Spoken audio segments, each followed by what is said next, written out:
c'est la 27e œuvre. Et cette œuvre-là a une valeur patrimoniale inestimable.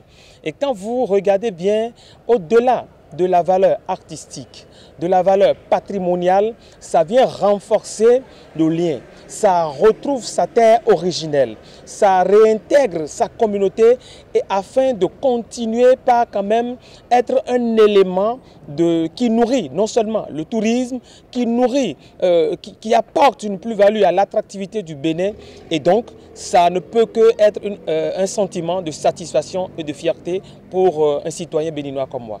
Mon appréciation par rapport à ce travail professionnel qui se fait afin que le Bénin puisse retrouver, puisse se réapproprier, puisse rentrer en possession de ces biens qui ont quitté frauduleusement le pays est un travail quand même génial qui se fait très bien et qui à la longue va permettre à ce que plusieurs œuvres qui se retrouvent à l'extérieur de cette manière-là reviennent au Bénin et que cela apporte une plus-value au tourisme national, que ça monte en matière de visite du Bénin à cause de ces œuvres-là et que les Béninois aussi qui ont droit à leur culture puissent quand même aller visiter ces œuvres, s'en inspirer pour la postérité. Parce que vous voyez par exemple cette œuvre, quand vous regardez ça, artistiquement c'est beau.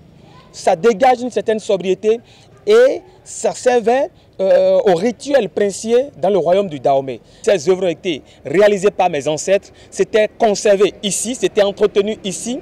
Et donc, si c'est parti, ce n'est pas aujourd'hui que nous allons manquer les compétences pour les entretenir. C'est nous qui l'avons fabriqué, ce sont nos ancêtres qui l'ont fabriqué. Et donc, nous avons les compétences nécessaires pour aujourd'hui conserver ces œuvres-là. Et quand même, il y a un travail génial de professionnels bontains béninois en matière de patrimoine qui quand même existe aujourd'hui et pourront quand même entretenir ces œuvres-là. Nous ne sommes pas cons, nous ne sommes pas bêtes, donc on ne peut pas ramener ça pour les permettre de se détruire, pour les détériorer. Non, le Bénin a les compétences aujourd'hui pour les entretenir.